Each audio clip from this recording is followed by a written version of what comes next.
তো বলবো হ্যাঁ মুরগি হ্যাঁ মুরগিও ওড়ে, উড়ে না মুরগি ওড়ে। মুরগি যদি মরে তা উড়বে কি করে? মোরার বলবো হ্যাঁ। নমস্কার বন্ধুরা, শুভ সকাল। আমি যখন ডিউটিতে থাকি তখন কিছু বাচ্চা ছেলে মেয়ে প্রায় স্কুল থেকে আসে, স্কুল থেকে যায়, তারা এমন আছে ছেলে মেয়ে যা আমার সঙ্গে আসে, হাত মেলায়, জয় হিন্দ বলে, আমিও তাদের ঘুরে জয় হিন্দ বলি, হাত মেলাই। কিন্তু কালকে এসে আবদার করে বসলো যে তুমি আমাদের কিছু কোশ্চেন করো, যদি বলতে পারি তাহলে চকলেট খাওয়াবে, আর যদি না বলতে পারি তাহলে খাওয়াতে হবে না। আমি বললাম ঠিক আছে করবো। তাহলে কেমন কোশ্চেন করবো বল? বলছে ধাঁধার কোশ্চেন, যেগুলো হয় আর কি। চলো দেখে নি ভিডিওটা, মজাদার ভিডিও আছে, দেখতে থাকো। পাখনা আছে, হ্যাঁ কার পাখা আছে? পাখনা পাখনা, হ্যাঁ কিন্তু উড়ে না। উড়ে না না, হ্যাঁ পাখা উড়ে না পাখনা আছে কিন্তু উড়ে না। উড়ে না না, পাখা আছে কিন্তু উড়ে নি পাখনা আছে উড়ে না।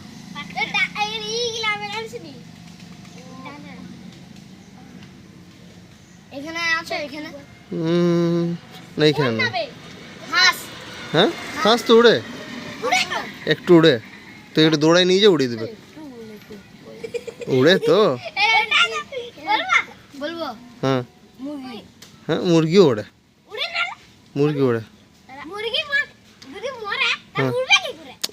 মোরার বলবো হ্যাঁ। হ্যাঁ কিন্তু মুরগি হ্যাঁ বলবো মানুষ উড়তে পারে না। মানুষের পাখনা কই আছে? মুরগির পাখনা আছে হ্যাঁ হ্যাঁ। ছোট হলে উঠতে পারে। বড় হলে তো উড়ে, তাহলে একটা কথা আছে কিন্তু আমি যেটার কথা বলছি সেটা উড়ে না। বলে দিই তাহলে, তাহলে হেরে গেলি, তোরা হেরে গেলি, এটা হেরে গেলি। না না বলে ওটা কিন্তু মানুষ খায়, হ্যাঁ আমি এটাকে বলে দিলাম, ওটা মানুষ খায়। হ্যাঁ শাকসবজি শাকসবজি পাখনা আছে? আছে তো গাছগুলো পাতা হলে না না, তুমি এটা মিটাও দাও ওই রকম বললে হবে না, তুই একদম ঠিক বলতে হবে। আমি তোকে হ্যাঁ অক্ষরটা তাহলে আমি ইয়া দিয়ে বলে দিছি, ইংলিশে প্রথম লেটারটা বলে দিছি।